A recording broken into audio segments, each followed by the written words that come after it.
नमस्कार दोस्तों, हमारे हिंदी स्टोरी चैनल में आपका स्वागत है। हमारी आज की कहानी है अंतिम संस्कार। अनूप जी आज बहुत दुखी थे। वह परेशान होकर इधर से उधर घूम रहे थे। उनकी कोई मदद नहीं कर रहा था। इधर उधर घूमकर वह लोगों से सिफारिश कर रहे थे और सहायता मांग रहे थे। कोई तो मदद कर दो, मेरी पत्नी का क्रियाक्रम करना है। हाथ में कटोरा लेकर सभी से मंदिर के बाहर सहायता के लिए भीख मांगते हुए 80 साल के अनूप जी सबके सामने भीख मांग रहे थे। बाबूजी, कोई तो मदद कर दो, मुझे मेरी पत्नी का क्रियाक्रम करना है। और खुद को कोसने लगे कि किसी भी बुजुर्ग को इतना लाचार मत करना कि वह खुद की लाचारी के कारण अपनी पत्नी को अपनी आंखों के सामने दम तोड़ते देख सके, क्योंकि 3 महीने से बीमार उनकी पत्नी को वह 2 वक्त का खाना तो दूर दवा तक नहीं दिला सके। अनूप जी पूरे दिन भीख मांगकर जो भी मिलता सब पत्नी को खिला दिया करते थे और बीमारी के चलते एक दिन वह दुनिया से चल बसी। आज यह वही दिन था जब अनूप जी मंदिर के बाहर भीख मांग रहे थे पत्नी के अंतिम संस्कार के लिए, लेकिन किसी ने उनकी मदद नहीं की। क्रियाक्रम के लिए भीख मांगकर लोगों से पैसा इकट्ठा करने में लगे थे। अगर कोई भी अच्छे दिल इंसान उसके इस हालात को देख ले तो उसका कलेजा फटकर बाहर आ जाए। आकाश में काले बादल छा गए थे। वहां खड़े कभी तेज काली घटा को देखते तो कभी वहां पड़े थोड़े से पैसों को देखकर सोचते, इससे क्या होगा, इतने से पैसों से कैसे मैं अपनी रजनी का अंतिम संस्कार करूंगा। लेकिन मौसम खराब है, मुझे रजनी के पास जाना ही पड़ेगा। अनूप जी काफी परेशान थे। यह सोचते हुए बार बार मंदिर जाते, लोगों के आगे हाथ फैलाकर भीख मांगते फिर रहे थे। आज फिर से ही आंधी बरसात ने उन्हें वह दिन याद दिला दिया था जब तेज आंधी में तिरपाल के एक हिस्से को पकड़कर अपने आशियाने को बचाने की असफल कोशिश करते हैं। अनूप जी काफी भीग चुके थे। यही तो सर छुपाने की एक जगह थी उन दोनों के पास। उसे भी आंधी उड़ा ले जा रही थी। तभी उनकी नजर जमीन पर पड़ी तो माथा पकड़ लिया। फिर उनके बिस्तर तक पानी पहुंच गया था और पत्नी अंदर बीमार पड़ी हुई थी, जिसे वह अभी तक बारिश में भीगने से बचा रहे थे। पर अब ना उन्हें तिरपाल बचा सकती थी, क्योंकि पानी बहुत ज्यादा भर गया था और आसमानी आफत भी जमकर बरस रही थी। अनूप जी अपनी पत्नी को कंधे पर लेकर दौड़ पड़े। सर छुपाने की जगह चाहिए थी। दौड़ते दौड़ते वह अस्पताल में पहुंच चुके थे और बेंच पर बैठ गए। उनकी हालत बहुत ज्यादा खराब हो गई थी। उनकी भिखारी जैसी हालत देखकर चौकीदार चिल्लाने लगा, यह क्या कर रहे हो, निकलो यहाँ से। यहाँ पर कोई धर्मशाला नहीं है, अस्पताल है। अस्पताल में उन्हें बहुत अपमान महसूस हो रहा था। चौकीदार उन्हें बार बार वहाँ से भगा रहा था, लेकिन वह हालातों से मजबूर थे और ऊपर से बारिश के कारण वह बहुत भीगे हुए थे। चौकीदार बार बार बाहर निकालने की धमकी दे रहा था, लेकिन वह निकल ही नहीं रहे थे। साहब, अभी थोड़ी सी जगह दे दो, मैं अपनी बीमार पत्नी को लेकर कहाँ जाऊंगा। जिस पर चौकीदार ने उन्हें धक्का देकर निकाल दिया। उन्होंने चौकीदार से हाथ जोड़कर प्रार्थना की, भैया अब बारिश रुकने तक यहाँ रहने दो, मेरे पास कोई ठहरने की जगह भी नहीं है। भाई, हमें ऐसे मत निकालो, हम बस कोने में पड़े रहेंगे, बस थोड़ी देर की बात है। चौकीदार ने डंडा उठाया। भागते हो कि नहीं? भीगी आंखों से बाहर बारिश की तरफ देखने लगे और फिर एक नजर चौकीदार पर डाली। मजबूरन कदम बढ़ा दिया, लेकिन किसी ने उनका हाथ पकड़ लिया। हाथ पकड़कर, तुम्हारे घर में बुजुर्ग नहीं है क्या? तुम्हारे पिता होते तो क्या तुम ऐसे ही करते, या कोई तुम्हारे साथ करे तब कैसा लगेगा? चौकीदार साहब को देखकर डर गया और बोला, साहब इधर ऐसे लोगों को आना मना है। हल्की सी आवाज में सिर नीचा करके उसने ऐसा कहा तो साहब थोड़ा नरम पड़ गए और बोले, अंकल जी आप इधर आ जाइए और मैं अभी आपके लिए कुछ व्यवस्था करके देता हूँ। साहब के ऐसे वाक्य सुनकर अनूप जी की आंखों में आंसू आ गए। वह वापस अंदर चले गए और अनूप जी ने अपनी पत्नी को एक तरफ सीट पर बैठा दिया। वह अपने बीमार पत्नी को उठाकर चाय देते हुए अनूप जी ने कहा, रजनी लो चाय पी लो। सहारा देते हुए पत्नी को उठाया, मगर चाय भी एक दवा का काम करती है, नहीं तो खाने का एक निवाला भी नसीब नहीं हो रहा था। रजनी जी, मुझे तो बहुत फिक्र हो रही है, मेरे जाने के बाद आपका क्या होगा। वैसे भी मेरी हालत ठीक नहीं है, जाने कब चली जाऊं। अनूप जी ने कहा, नहीं रजनी, तुम्हें कुछ नहीं होगा, बस तुम जैसे भी हो मेरे सामने तो हो।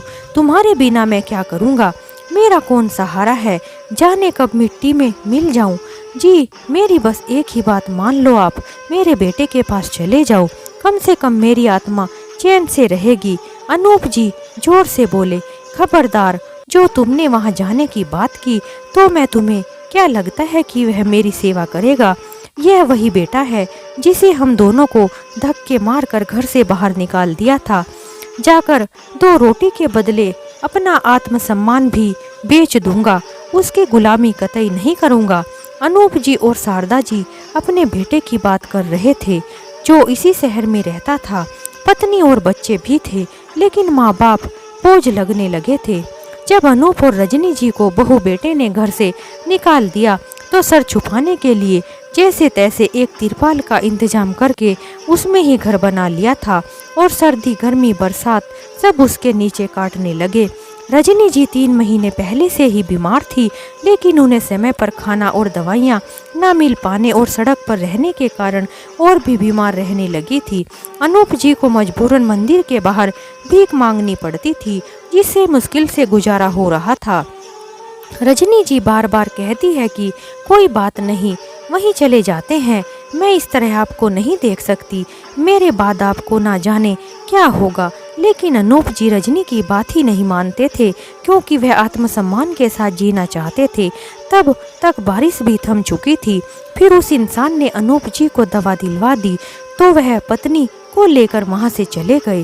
कोई सूखी सी जगह देखकर वहीं पर अपनी तिरपाल लगा ली, लेकिन बारिश में भी जाने के भीगने के कारण नीचे बिस्तर पर पड़ी रजनी जी अब इस दुनिया से चल बसी थी। अनूप जी अपनी पत्नी का चेहरा हाथों में भरकर रजनी रजनी पुकारते रह गए। सड़क पर पड़ी हुई रजनी जी को देखकर रोने लगे, और लोग भी नहीं थे, बल्कि इसी शहर में रहने वाला अपना बेटा भी था। उन्होंने सोचा कि जाकर उसको बता दे। जल्दी जल्दी उसके यहाँ पहुँच गए। घर के बाहर से ही सोनू सोनू पुकारने लगे, मगर चौकीदार ने अंदर ना जाने दिया। चौकीदार ने अंदर फोन करके जानकारी दी तो बेटा बाहर आया। चौकीदार को कहने लगा, यह भिखारी के लिए टाइम नहीं है मेरे पास, तुमने मुझे इनके लिए बुलाया है। यह सुनकर अनूप जी खून का घूंट पीकर आ गए, लेकिन उन्होंने रोते हुए बताया कि उसकी माँ चल बसी है, लेकिन उसके लिए चलते हुए कहा, तो मैं क्या करूं? सड़क पर रोज जाने कितने भिखारी मरते हैं, तो क्या सबका अंतिम संस्कार मैं ही करूंगा? तुम्हें पैसे ही चाहिए ना, यह लो। कहते हुए उनके बेटे ने चौकीदार को कहा कि निकालो यहाँ से बूढ़े को, मेहमान आने वाले हैं, बच्चे का जन्मदिन है, घर में पार्टी है, इसके जैसे यहाँ 2-4 खड़े रहेंगे तो हमारी इज्जत मिट्टी में ही मिल जाएगी। अनूप जी ना चाहते हुए भी वह पैसे उठाकर वहाँ से जाना पड़ा, लेकिन जाते हुए आज आत्मा को बहुत दर्द हो रहा था। रोना चाहते थे, मगर उनका रोना कौन ही सुनता। उनके आंसुओं से वहाँ किसी को कोई फर्क पड़ने वाला नहीं था। थोड़ी देर में अनूप जी अपने ख्यालों से बाहर आए तो उस तूफान में ही अपनी पत्नी के को लेकर दौड़ पड़े। किसी तरह रजनी के पास पहुँचे तो मरने के बाद भी जैसे उनका ही इंतजार कर रही थी। उन्होंने जाकर जैसे एक ठेले का इंतजाम किया, जो पैसे लेकर आए थे वह पैसे उस ठेले वाले को दे दिए और अकेले ही पत्नी को लेकर शमशान घाट में पहुँचे और रोते हुए वहां उपस्थित लोगों से अंतिम संस्कार का निवेदन किया और रजनी जी के पार्थिव शरीर को लेकर बैठे रहे। कई घंटे होने पर शमशान के आयोजकों ने स्वीकृति दे दी और उनका अंतिम संस्कार करा दिया गया। और फिर अंतिम संस्कार करने के बाद अनूप जी ने भीख मांगकर उनके नाम की 2 रोटी कुत्तों को खिलाई। उनके अंदर की हलचल का कोई भी अंदाजा नहीं लगा सकता था।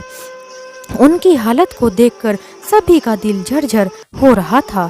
अनूप जी की पत्नी की चिता के पास ही बैठकर जोर जोर से रोने लगे और अपनी जिंदगी को कोसने लगे कि उसका बेटा इतना संपन्न होकर भी उसकी माँ का अंतिम संस्कार लावारिस की तरह किया गया है। रजनी जी के जाने के बाद अब वह इस तिरपाल को देखते और उन्हें याद करते हैं। लोगों की यादें घर से जुड़ी हुई होती हैं, मगर उनकी तो इसी फटी हुई तिरपाल से जुड़ी थी। रजनी जी के आखिरी दिन उनके साथ इस तिरपाल के नीचे ही तो बीते थे। पत्नी की याद में वह वहीं 3 दिन से भूखे प्यासे लेटे रहे। रजनी जी क्या गई, उनके साथ साथ जैसे अनूप जी की भूख प्यास भी मर चुकी थी। उनकी आंखों से झरझर आंसू बह रहे थे और आंखें बंद करते ही फिर से वही ख्याल दिमाग में घूमने लगे और 7 साल पहले की बातें याद आने लगी, जब उनकी छोटी सी दुनिया थी, हंसता खेलता परिवार था। जब एक दिन अनूप जी ने बेटे के रिश्ते की बात होने पर सोनू बीच में ही बोल पड़ा, पिताजी मुझे और कहीं रिश्ता नहीं देखना, मैं एक लड़की को बहुत पसंद करता हूँ। लड़की मेरी पसंद की है, मैं चाहता हूँ आप लोग भी देख लो, उसके घर जाकर बात कर लो उसके घर वालों से। सोनू ने जब फोन निकालकर अपने माता पिता को लड़की की फोटो दिखाई तो रजनी जी को लड़की देखते ही पसंद आ गई और उन्होंने कहा, देखिए जी कितनी प्यारी बच्ची है, हमारे सोनू की पसंद भी कितनी अच्छी है। अनूप जी फोटो देखकर हामी नहीं भरना चाहते थे तो उन्होंने लड़की के घर जाने के लिए बोला, जिस पर सोनू भी सहमत हो गया। रजनी जी घर बहू आने को लेकर बहुत ही खुश थी और बेटे की शादी के सपने देख लिए थे, लेकिन उनके घर जाकर अनूप जी चौंक गए। इतना बड़ा आलीशान घर को देखकर अनूप जी का मन अंदर जाने का ना हुआ। उन्हें लगने लगा कि उनके बेटे के मन में शायद लालच आ गया है। अपने बेटे का मन रखने के लिए उन्होंने घर जाकर सबसे बात की, लेकिन इतने बड़े घर से अपने बेटी की शादी करने का मन नहीं था। लड़की के घर वाले सोनू के माता पिता को कोई भाव नहीं दे रहे थे और सारा समय सोनू से ही बात करते रहे। दोनों को ही बहुत अपमानित महसूस हो रहा था, लेकिन अपने बेटे की खातिर झूठी मुस्कान लिए बैठे रहे। घर आकर उन्होंने सोनू से शादी न करने को कहा, शादी का विरोध किया और कहा, हमारा उनका कोई मेल नहीं है बेटा, इस लड़की को छोड़ो। कहाँ वह लोग और हम कहाँ, सर ऊंचा कर चलना ही अच्छा होता है। लेकिन अभी उसकी आंखों पर पैसे वाली लड़की के नाम के पर्दे पड़े हुए थे और उसने कहा, पिताजी क्या हुआ, पैसे वाले हैं तो लड़की अच्छी तो है। अनूप जी ने समझाया, बेटा वह लड़की हमारे घर में कभी निभा नहीं पाएगी, उसके शौक बड़े होंगे जो तुम पूरे नहीं कर पाओगे, क्योंकि तुम्हारी कमाई उनके बराबर नहीं है, फिर उसके घर का एहसान कितना चल पाएगा। सोनू ने कहा, तो क्या हुआ पिताजी, सब लड़की वाले अपनी लड़की को देते हैं, वह ले आएगी तो क्या हो जाएगा, बाकी मेरे लिए तो अच्छा ही है और आप लोगों के भी अरमान पूरे हो जाएंगे, कोई कमी नहीं रहेगी। सोनू को ऐसा कहते हुए अनूप जी देखते ही रह गए। जोर से चिल्लाकर कहने लगे, क्या यही परवरिश दी थी मैंने तुझको, विश्वास नहीं होता कि तुम्हें इतना कहते हुए उनका हाथ जैसे ही सोनू पर उठा तो रजनी जी ने रोक लिया। अरे ऐसा मत कीजिए, जवान बेटे पर कोई हाथ उठाता है क्या, आप शांत हो जाइए, उसकी पसंद की लड़की है, उसकी मर्जी है, भला हम कौन होते हैं, जो हो रहा है ठीक है।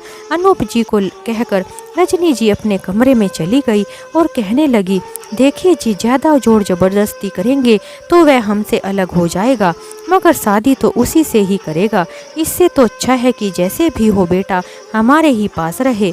रजनी की बात अनूप जी को सही लगी और उन्होंने अपना गुस्सा काबू कर लिया और कुछ दिन बाद शादी हो गई और लड़की खूब सारे दान दहेज और महंगी गाड़ी के साथ घर में आ गई। अब सोनू नैना के आगे पीछे ही घूमने लगा। दोनों बस पूरा दिन घूमते और बाहर खाते पीते। एक दिन रजनी जी ने कहीं जाने की इच्छा जताई तो सोनू ने तुरंत ही हाँ कर दी। जैसे ही रजनी जी और अनूप जी कार में बैठे तो नैना जोर से चिल्लाने लगी, मेरा कोई स्टेटस है कि नहीं? इन भिखारियों को जहाँ जाना है ऑटो से चले जाएं, इतनी महंगी कार में बैठने की औकात नहीं है उनकी। बहू की बात सुनकर रजनी जी तुरंत उतर गई और अनूप जी कुछ कहने के इरादे से उतर कर आगे बैठे अपने बेटे के पास पहुँचे और कहा, यही दिन देखना बाकी रह गया था। मैं तेरे माँ बाप भिखारी हो गए। आंखों में आंसू भर अनूप जी कहकर घर में वापस चले गए और सोनू को जरा सा फर्क ना पड़ा। रजनी जी पास बैठी उनके आंसू पोंछती रही और अनूप जी भी अपने आंसू रोक ना सके। उनके आत्मसम्मान को गहरी ठेस लगी थी, लेकिन बेटे ने सब दरकिनार कर दिया था। बहू हर रोज भला बुरा कहकर उन्हें गरीब होने का ताना मारा करती थी, लेकिन सोनू को तो कोई फर्क ही नहीं पड़ता था, जैसे चिकना घड़ा था और ना ही उसमें कोई आत्मसम्मान बाकी बचा था। वह पैसे के लालच में अंधा हो चुका था। रोज रोज नैना के घर से भर भर कर सामान आता और फूला नहीं समाता था। रजनी जी और अनूप जी को उनकी बहू ने तो जैसे घर का नौकर ही बना दिया था। अपनी हाई प्रोफाइल सहेलियों के सामने उन्हें नीचा दिखाती, उनसे नौकरों की तरह बर्ताव करती। दोनों की उम्र 70 से ज़्यादा हो गई थी और शरीर में उतनी ताकत ही नहीं थी, लेकिन बहू को उससे कोई फर्क नहीं पड़ता था और वह बस उन पर हुक्म चलाकर खुद महारानी बनी रहती थी। एक दिन तो जैसे आसमान ही टूट पड़ा दोनों पर। जब एक गमला टूटने पर नैना ने कहा, यह कैसे टूटा? तुम्हारी औकात नहीं है इतने महंगे गमले इस्तेमाल करने की। मेरे घर से आए तो तोड़ डाले, एक की कीमत 2000 रुपये है, कौन देगा? कहते हुए नैना ने रजनी जी के बाल कसकर पकड़ लिए और जब अनूप जी छुड़ाने लगे उन्होंने कहा, बेटा इसको छोड़ दो, यह इससे नहीं मुझसे टूटा है। नैना के तेवर यह सुनकर और भी तीखे हो गए। अच्छा तो यह बुढ़िया से नहीं तेरे जैसे नालायक बुढ़े से टूटा है, तो फिर मुझे बुढ़े की खबर लेनी चाहिए। नैना ने अनूप जी की कमर में किचन से बेलन उठाकर ताबड़तोड़ मारना शुरू कर दिया। रजनी जी ने कसकर बेलन पकड़कर कहने लगी, बहू कुछ तो शर्म करो, यह ससुर हैं तुम्हारे, मेरे सामने तुम मेरे पति को कैसे मार रही हो? कुछ तो दया करो। नैना ने ताली बजाते हुए जोर से कहा, वाह, एक को कहो तो दूसरा बचाने आ जाता है। वाह बुढ़िया, लैला मजनू हो तुम दोनों तो। इतना तो मेरा पति भी मुझसे प्यार नहीं करता। नैना कुछ इतराते हुए कहने लगी। रजनी जी ने तुरंत कहा, हाँ, क्योंकि वह तुम्हारे नहीं तुम्हारे पैसे से प्यार करता है। यह बात नैना को बहुत बुरी तरह से बुरी लग गई और उसने तुरंत अपने पति को फोन कर ऑफिस से घर बुला लिया।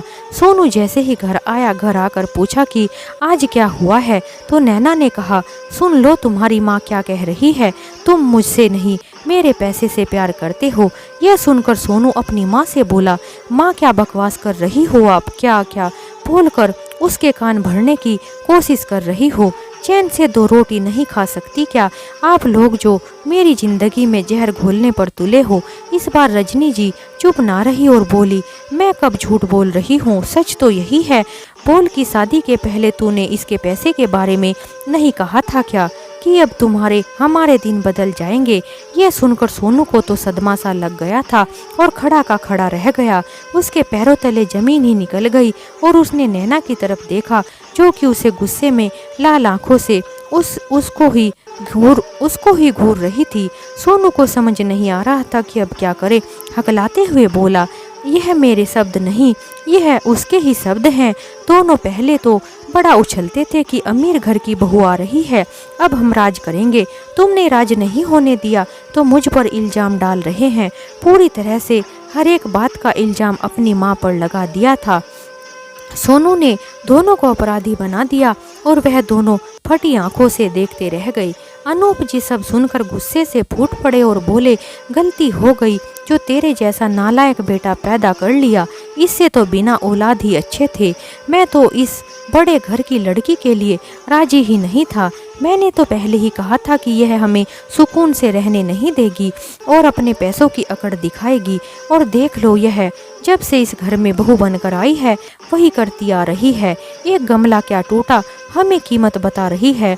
तेरी बीवी नैना का गुस्सा 7वें आसमान पर चला गया और उसने कहा, अरे सोनू, अगर तुम अपना भला चाहते हो तो इनको अभी के अभी इस घर से बाहर करो। यह मेरी शादी के खिलाफ है ना, अब मुझे भी इनके साथ नहीं रहना है। सोनू को कोई फर्क नहीं पड़ा और उसने तुरंत कहा, इसी वक्त निकल जाइए, अगर खुद नहीं जाएंगे तो मैं निकाल दूंगा। मेरे घर में लड़ाई लगा ही दी आपने, झूठ बोलकर अब तमाशा नहीं देखने दूंगा, अभी निकलिए यहाँ से। यह कहकर सोनू ने अपने माता पिता का सामान बांध और उन्हें जबरदस्ती धक्के देकर रात के कोहरे में बाहर का रास्ता दिखा दिया। दोनों कहने लगे, क्या बेटा, तुम्हें यह दिन देखने के लिए हमने बड़ा किया कि तू इसके चक्कर में हमें बेघर कर रहा है। जिस घर से निकाल रहा है उसमें मैं भी अपने पैसे लगाए थे। इस पर सोनू ने कहा, तो आपने मुझे दिया ही क्या है, इस घर में कुछ पैसे लगाकर एहसान दिखाया, शर्म नहीं आती आपको? तो इस बुढ़ापे में कहाँ लेकर जाओगे पैसे, पैर तो आपके कब्र में हैं। अब बाकी की जिंदगी गुजार लेना कहीं और, यहाँ शकल दिखाने कभी मत आना, मिल जाओगे तो पहचानना भी नहीं समझूंगा। यह शब्द अनूप जी के दिमाग में ऊपरी हथौड़े की तरह पड़े थे जो उनके आंसू सूखने ही नहीं दे रहे थे। ठंड और कोहरे में दोनों एक दूसरे का हाथ पकड़े चलते ही जा रहे थे। हथेलियों में गर्माहट का एहसास हो रहा था और जिस कारण दोनों चलते चलते एक दुकान के बाहर बेंच पर बैठ गए। इतनी कड़ाके की सर्दी में दोनों ने एक दूसरे से चिपकते हुए ही सारी रात को काट दिया। सवेरा हुआ और दोनों लोगों की आवाज़ सुनकर दोनों वहां से निकलकर सड़क पर आ गई। किसी को तिरपाल लगे देखकर अनूप जी को भी वही सूझा और उन्होंने पास पड़े हुए थोड़े से पैसों से तिरपाल खरीद ली। अब उनका आशियाना बन गया था। अतिक्रमण वाले द्वारा यहाँ से हटाए गए तो दूसरी जगह अपनी छत यानी कि तिरपाल लेकर चले गए।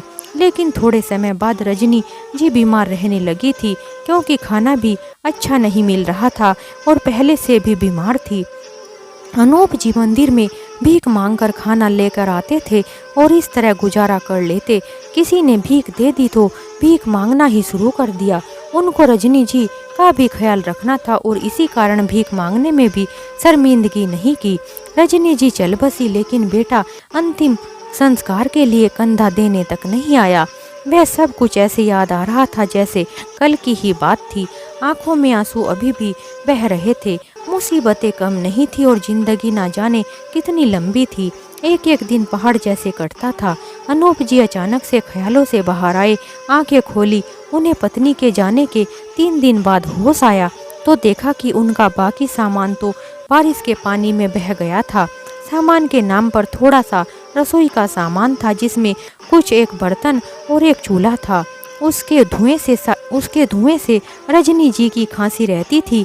एक पोटली में कुछ कपड़े और एक लकड़ी का बक्सा था, लेकिन बाकी जमा पूंजी बह गई थी। शुक्र है मैंने रजनी का फोटो पहले ही उठा लिया था, यह तो बच गया। सुबह हो चुकी थी। अनूप जी सामान उठाकर निकल पड़े और नम आँखों से अपने आशियाने की तरफ देखने लगे। उनका मन नहीं हो रहा था कि उस जगह को छोड़कर जाने का, क्योंकि यही रजनी जी ने उनकी बाहों में दम तोड़ा था। उन्हें अभी भी ऐसा ही लग रहा था कि रजनी जी तिरपाल के अंदर ही हैं, लेकिन अगर यहाँ रहेंगे तो उन्हें हमेशा रजनी जी की याद सताती रहेगी। इसलिए थोड़ी देर बाद यहाँ से निकलकर कहीं और चले गए। उन्हें कुछ याद आया और अपना सामान लेकर वह वहीं पहुँच गए। यह एक कचहरी के बाहर की जगह थी जहाँ एक साइड पैदल पथ पर लोग रहते भी थे। अनूप जी को खाली जगह मिल गई थी। उन्होंने वहाँ जैसे तैसे तिरपाल लगाई और अपनी छत तैयार कर ली। यहाँ बहुत लोग आते थे और खाने पीने की दुकानें भी लगी रहती थी। अनूप जी ने कुछ ऐसा ही करने के बारे में सोचा, लेकिन डर था कि कोई यहाँ से हटा ना दे। अनूप जी ने फिर भी पैसे इकट्ठे किए और छोटा सा चाय का सामान का इंतजाम किया। पहले तो सारे पैसे उनकी पत्नी के ऊपर ही खर्च हो जाया करते थे, मगर अब उन्हें सिर्फ अपने लिए ही करना था। पहले तो उनकी चाय कोई नहीं पीता था, लेकिन फिर कुछ दरिया दिल लोग दया भाव से उनके पास चाय पीने आने लगे। काम अच्छे से चलने लगा और भीख मांगने का काम बंद हो गया। तिरपाल की जगह अब बढ़िया सा कमरा सेट कर लिया और बैठने के लिए कुर्सियां भी रख ली थी। बढ़ती आमदनी से उनके काम करने का जोश बढ़ने लगा था। कभी एक दिन कचहरी के गेट के बाहर से आवाज आने लगी और भीड़ इकट्ठा होने लगी। अनूप जी चाय बनाने में व्यस्त थे तो उन्होंने देखा कि देखने का मौका ही नहीं मिला था कि माजरा क्या है। पास बैठे लोग बातें कर रहे थे। यार, आजकल की शादी कुछ टाइम बाद तमाशा बन जाती है। देखो ना भाई, पत्नी कचहरी तक आकर भी कैसे कुत्ते बिल्लियों की तरह लड़ रहे हैं। क्या पता कौन है, लेकिन हमारा तो मनोरंजन हुआ ना। अब कोई मुकदमे करेंगे एक दूसरे पर और बीवी महिला होने के नाते जीत ही जाएगी। और बेचारा आदमी अनूप जी को समझ नहीं आ रहा था इन बातों का मतलब क्या है। घर का तमाशा बाहर आ जाए तो लोग ऐसे ही चटकारे लेते हैं, जाने कौन बेचारे परेशान होंगे। अनूप जी 3 घंटे के बाद काम खत्म करके आराम से बैठे ही थे। फिर से उधर से आवाज आने लगी तो देखने के इरादे से उठकर देखा और जाकर देखते ही हैरान रह गए। उनकी आंखें चौड़ी हो गई। वह भीड़ में छुप कर देखने की कोशिश करने लगे, क्योंकि यह कोई और नहीं बल्कि उनके बेटे बहू ही थे। नैना अपने पति पर दहाड़ती हुई कह रही थी, मैं देख लूंगी तुम्हें। अपने लालच में मुझे फंसाकर मुझसे शादी कर ली। मैं भी अंधी थी जो देख ही नहीं पाई। और आज तक मेरे घर वाले जो तुझ जैसे भिखारी को पैसे दे रहे थे, कामचोर कहीं का, सारा दिन घर में बैठकर मुफ्त की रोटियां तोड़ता है। नालायक कुत्ता कहीं का, उनके टुकड़ों पर पलने वाला कुत्ता है तू जो अपने माँ बाप का ना हो सका, वह मेरा क्या होगा। सामने खड़ा सोनू उसके आगे हाथ जोड़कर विनती कर रहा था कि इस तरह सबके सामने मुंह संभाल कर बात करे, लेकिन वह वही कह रही थी जो वह वही काट रहा था जो उसने बोया था। अगर उसने नैना को पहले ही संभाला होता, अपने माँ बाप की बात मानी होती, तो शायद यह दिन नहीं देखना पड़ता। नैना ने पहले चाहे कितनी भी गलती की हो, जितना भी गलत किया हो, मगर आज वह सही थी। मगर सोनू हमेशा गलत था और उसे अपनी ही गलतियों के कारण यह दिन देखना पड़ रहा था। नैना सबके सामने उसका अपमान कर रही थी और सोनू बस उसे मनाने की कोशिश कर रहा था। उसके ना मानने पर सोनू ने उसे कहा, चलो बैठकर बात करते हैं, एक बार मेरी बात सुन लो। बार बार विनती करने पर वह मान गई, पर उस वक्त किसी दुकान में जगह नहीं थी तो दोनों पति पत्नी अनूप जी की दुकान में खाली जगह देखकर वहां आ पहुंचे। अनूप जी छुप गए, रुककर दूर खड़े देख रहे थे, मगर पास जाने की हिम्मत नहीं बटोर पा रहे थे। तभी उनकी दुकान में कुछ और लोग भी चाय पीने आ गए और अनूप जी को ढूंढने लगे। अब तो अनूप जी खुद को रोक नहीं सकते थे, क्योंकि यह उनकी जीविका का सवाल था और उनके कदम अपने आप ही उधर बढ़ गए। सोनू ने उन्हें पीछे से देखा और कहा, 2 चाय इधर भी। तो अनूप जी ने सुन लिया था और सबके लिए चाय बनाने लगे थे। सोनू की बातें उन्हें सुनाई दे रही थी। सोनू गिड़गिड़ाते हुए नैना को कह रहा था, नैना सुनो तो, दोनों मिलकर हल निकालते हैं ना। मैं कोई ना कोई काम जरूर कर लूँगा, लेकिन ऐसे छोड़कर मत जाओ। यह कोर्ट कचहरी के चक्कर में हमारी और बच्चों की जिंदगी ही खराब होगी। तभी अनूप जी वहाँ से चाय लेकर आ गए और जैसे उन्होंने चाय रखी तो नैना की नज़र उन पर पड़ गई और नैना अपने ससुर को हैरानी से देखने लगी। उसने अपने ससुर जी को पहचान लिया था। सोनू ने देखा कि उसकी पत्नी का ध्यान उसकी बातों पर न होकर कहीं और है। उसने उधर देखा तो कुर्सी से खड़ा हो गया। पिताजी, आप यहाँ? सोनू ने चौंक कर कहा। तो नैना ने उठते ही कहा, तुमसे अच्छा तो तुम्हारा बाप है, कम से कम चाय बनाकर ही सही, लेकिन वह काम तो कर रहे हैं, अपनी मेहनत की खा रहे हैं। अनूप जी को समझ नहीं आ रहा था कि क्या कहा जाए। बेटा तो गलत था ही, पर आज उनकी बहू बिल्कुल सही थी। मगर उसने जो उन लोगों के साथ किया था वह भी भूलने लायक नहीं था, इसी कारण इन हालातों में पहुंचे थे।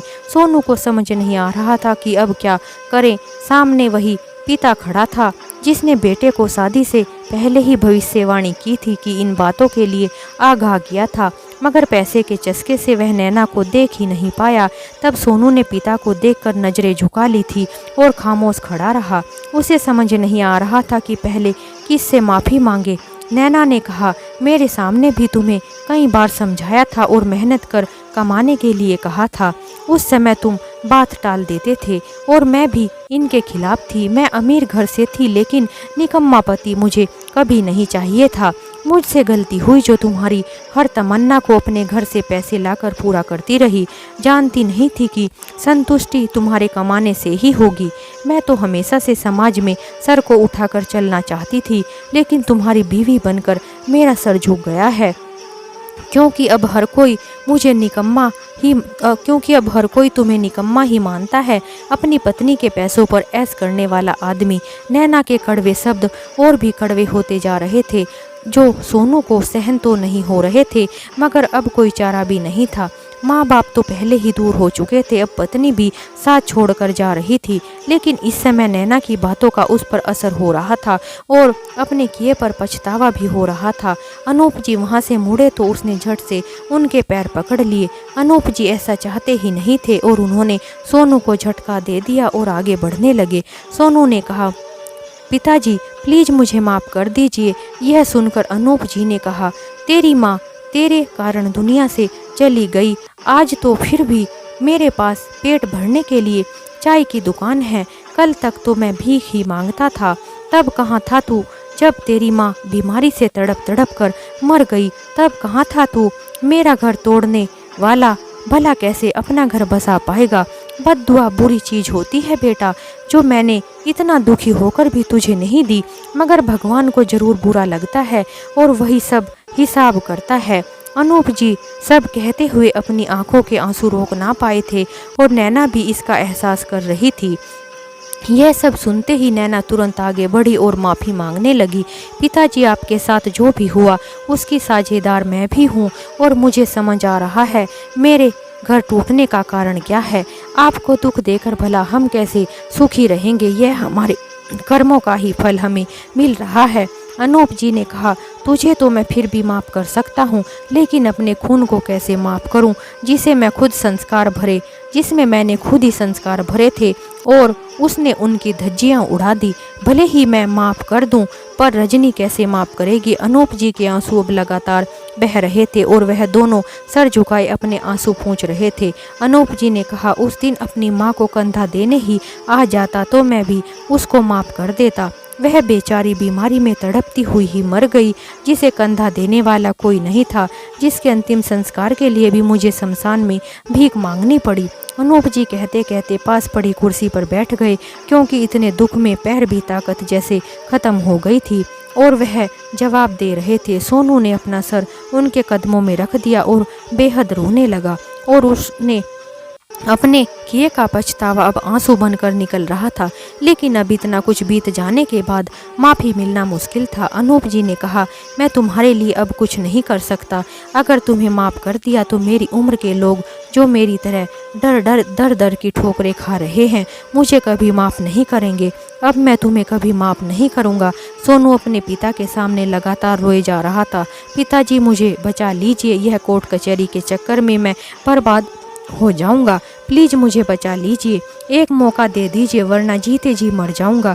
मेरी माँ की आत्मा मुझे चैन से रहने भी ना देगी अगर मैं अब आपको अकेला छोड़ दूंगा। तो अनूप जी ने कहा, यह तो मुमकिन ही नहीं कि मैं तुम्हारे साथ जाऊं, और अगर प्रायश्चित करना ही है तो दोनों साथ रहो और ईमानदारी से रिश्ता निभाओ। झूठे प्यार और पैसे के दिखावे के चक्कर में रहकर रिश्ते निभाना अच्छा नहीं है। नैना ने कहा, हरगिज नहीं, इस आदमी के साथ मैं अब एक पल नहीं रह सकती। इसकी औकात नहीं है मेरी जैसी अमीर लड़की के साथ रहने की। मुझे अभी तलाक चाहिए। यह सुनकर सोनू उसके सामने गिड़गिड़ाता रहा, पर नैना बिल्कुल भी नहीं मानी और कुछ दिनों में ही दोनों का तलाक हो गया। शादी से पहले सोनू जो नौकरी कर रहा था वह तो कब की नैना के मायके के ऐशो आराम में छोड़ चुका था और वह घर भी नैना को हर जाने के रूप में मिल गया था। अब उसके पास दर दर भटकने के अलावा कुछ नहीं बचा था। एक दिन अनूप जी के कदमों में जाकर दहाड़े मारकर सोनू रोने लगा। आप सही कहते थे कि एक दिन मैं बहुत पछताऊंगा। प्लीज पिताजी मुझे अपने पास आसरा दे दीजिए, मैं कहाँ जाऊंगा? पर अनूप जी मानने वाले कहाँ थे। वह बोले, मुझे भी सुकून चाहिए बेटा, शिकायत तो वैसे भी मुझे नहीं है तुमसे। जाओ यहाँ से, मैं कभी नहीं माफ़ करने वाला, और कल को अगर मैं मर भी जाऊं तो मेरे अंतिम संस्कार को करने मत आना। इतना कहकर अनूप जी ने बेटे से मुंह फेर लिया। सोनू को अब समझ में आ रहा था कि पैसे की राह पर बने रिश्ते कभी मजबूत नहीं हो सकते। माफ़ी मांगते हुए वापस जा चुका था। अनूप जी की जिंदगी में थोड़ा सुकून तो था, लेकिन दिल पर लगी चोट का मरहम अब भी नहीं मिल रहा था, जो रजनी के साथ ही चला गया था। इसी कारण उन्हें अकेला रहना ही उचित समझा। वहीं सोनू ने पैसों के कारण माता पिता को छोड़ दिया था। आज उसी पैसे वाली बीवी ने उसको बर्बाद आज वही पैसे वाली बीवी उसकी गृहस्थी को बर्बाद करने का कारण बन गई थी। पैसा हर चीज़ का हल नहीं है। मानो हर चीज़ के लिए पैसा चाहिए, मगर रिश्ते प्रेम भाव से ही निभाए जाते हैं, जिसे खरीदा नहीं जा सकता। तो दोस्तों, आपको हमारी कहानी पसंद आती है तो वीडियो को लाइक करें। चैनल पर पहली बार आए हैं तो सब्सक्राइब जरूर करें और बेल आइकन वाली घंटी प्रेस करना ना भूलें, ताकि मेरी आने वाली हर रोज़ कहानी आपको मिल सके। आपको हमारी कहानी कैसी लगी यह हमें कमेंट में ज़रूर बताएं। हमारी कहानी सुनने के लिए आपका बहुत बहुत धन्यवाद। अगली कहानी के साथ हम फिर मिलेंगे।